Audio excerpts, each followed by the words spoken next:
ఓం నమో శ్రీ లక్ష్మీ వెంకటేశ్వరాయ శ్రీ మహాగణాధిపతయే నమః.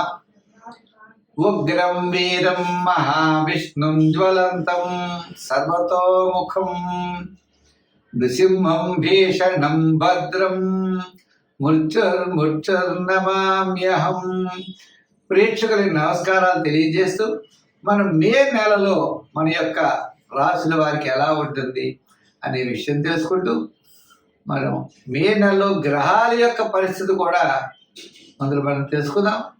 మే నెలలో వృషభ రాశిలో గురుడు యొక్క సంచారం, కర్కాటక రాశిలో కుజుడి యొక్క సంచారం, కన్యా రాశిలో కేతువు, మీన రాశిలో రాహు, శుక్రుడు, బుధుడు, మేషరాశిలో రవి.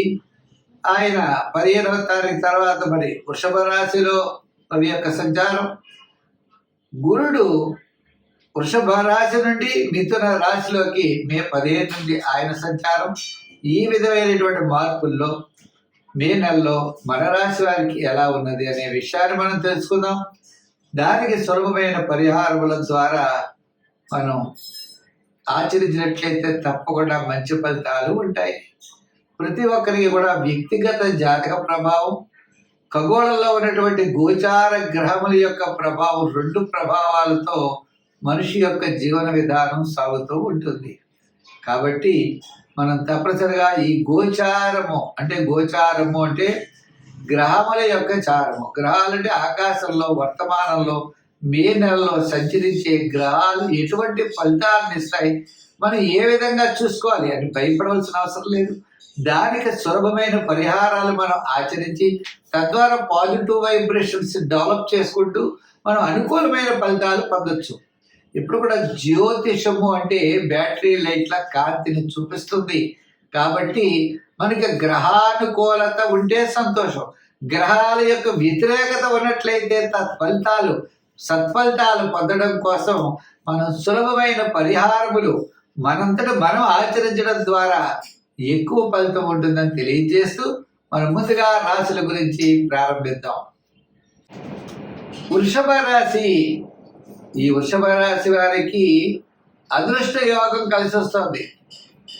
చాలా అనుకూలమైనటువంటి ఫలితాలు పొందబోతున్నారు. మరి వీరికి శని దశమ స్థాన సంచారం, గురుడు కూడా మంచి యోగంలో ఉన్నాడు. మరి ద్వితీయ స్థాన సంచారంలోకి రాబోతున్నాడు మే 15 నుంచి.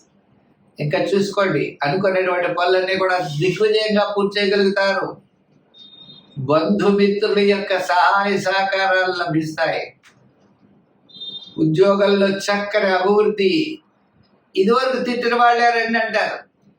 మీరు కోరుకునే చోట స్థాన చలన అవకాశాలు, ఆర్థిక పరిస్థితి డెవలప్మెంట్స్, వివాహాది వివాహ ముఖ్యమైనటువంటి శుభ కార్యక్రమాలన్నీ కూడా దిగ్విజయంగా పూర్తి చేయగలుగుతారు.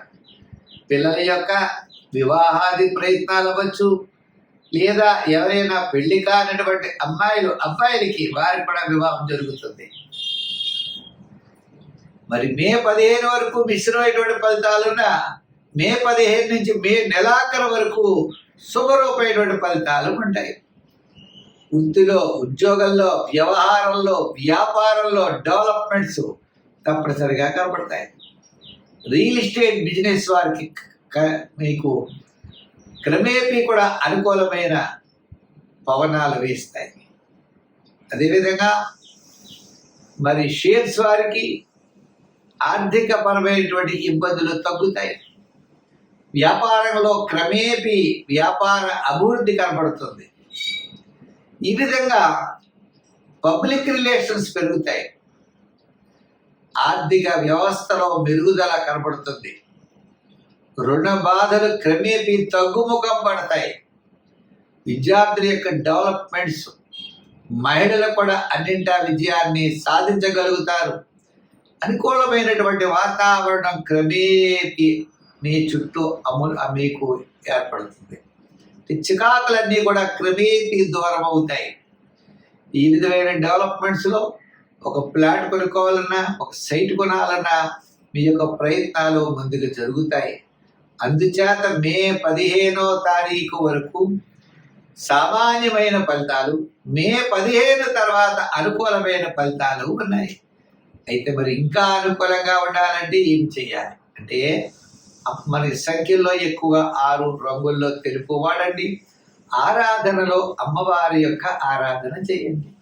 పార్వతీ పరమేశ్వరులు కలిగిన చోటుకెళ్ళి అక్కడికి వెళ్ళి కుంకుమ పూజ చేయించండి. శుక్రవారం, మంగళవారం కాకుండా శుక్రవారం నాడు అమ్మవారికి కుంకుమ పూజ చేయించి ఆ కుంకుమ తెచ్చుకుని ప్రతిరోజు ధరించండి. అదేవిధంగా చిత్రాన్నము అంటే పులిహార అంటారు. ఈ చిత్రాన్నాన్ని ప్రతి శుక్రవారం అమ్మవారికి నైవేద్యం పెట్టండి. మీ యొక్క కష్టాలన్నీ కూడా చాలా దూరం అవుతాయి. స్వస్తి. మీనరాశి. ఈ మీనరాశి వారికి మనం చూసినట్లయితే తప్పనిసరిగా మరి తృతీయంలో ఉన్న గురుడు చతుర్థ స్థాన సంచారం, ఆల్రెడీ రాశిలోనే శని, గ్రహాలన్నీ కూడా మిశ్రమైనటువంటి ఫలితాలు కనబడుతున్నాయి. అయితే ఆత్మస్థైర్యం కొంతలో కొంత మే 15 నుంచి మే నెలాఖరు వరకు అనుకూలమైన ఫలితాలు ఉంటాయి. కుటుంబార్థిక సంతానపరమైన వ్యవహారాలు, ఆత్మవిశ్వాసం, దృఢమైన విశ్వాసంతో ముందుకు వెడతారు. సూర్య భగవానుడు మే 15 తర్వాత మేషం నుండి వృషభ రాశి సంచారమే దీనికి ముఖ్య కారణం. మిగిలిన గ్రహాలన్నీ కూడా చాలా అనుకూలంగా ఉన్నాయి. పంచమంలో కుజుడు,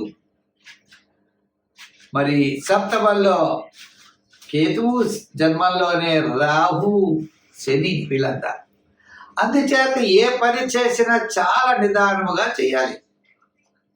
ఉద్యోగస్తులు ఉన్నారనుకోండి, అధికారులతో జాగ్రత్తలు తీసుకోవాలి. రాజకీయ నాయకులు కూడా మాట్లాడేటప్పుడు, ప్రయాణాదులు చేసేటప్పుడు, వృత్తుల వారు కూడా నూతనమైన వృత్తులు చేయకుండా సామాన్యమైన వృత్తులు చేయాలి. గోచార రీత్యా ఈ రాశి వారికి మిశ్రమైనటువంటి ఫలితాలు ఉన్నాయి. ఒక్క సూర్య భగవాన్ అంటే దృఢమైన మనస్సు, అదే మిమ్మల్ని విజయం వైపుకి తీసుకువెడుతుంది. ఎంతో శ్రమతో కానీ విజయం దక్కదు. సులభమైన మార్గములు ఏమీ పనికిరావు. మీ ఆలోచనలు చాలా కరెక్ట్గా ఉండాలి. మీ ప్రణాళికలు చాలా కరెక్ట్గా ఉండాలి. ఉదాహరణకి విద్యార్థులు ఏదైనా టెస్ట్ రాయాలి అంటే చాలా కష్టపడాలి. ప్రణాళికలు చక్కగా సిద్ధం చేసుకోవాలి. ఏదో అలా వెళ్ళి పరీక్ష రాస్తామంటే ఉత్తీర్ణత అయితే చెందలేరు. ప్రణాళికబద్ధమైనది ఏదైనా సరే ఈ రాశి వారు విజయం సాధిస్తారు. ఏ ప్లాను లేకపోతే మాత్రం విజయం సాధించే అవకాశాలు లేవు. అంతేకాదు ఆర్థిక ప్రణాళికలు కూడా చాలా అవసరం. ఎంత వ్యయం చేయాలో, ఆదాయం ఎంతో తెలుసుకుని చేయాలి. కొత్త కొత్త వ్యాపారాదులు పెట్టుబడి పెట్టడం, కొత్త కొత్త ఆలోచనలతో ముందుకు దూసుకు వెళ్ళడం, కనపడిన వాడికి హామీలు సంతకం మధ్యవర్తిత్వానికి సంతకాలు పెట్టడం, మనం ఏదో చేద్దాం అనుకునేప్పుడు చాలా ఇబ్బందులు ఫేస్ చేయవలసిన పరిస్థితులు ఉన్నాయి.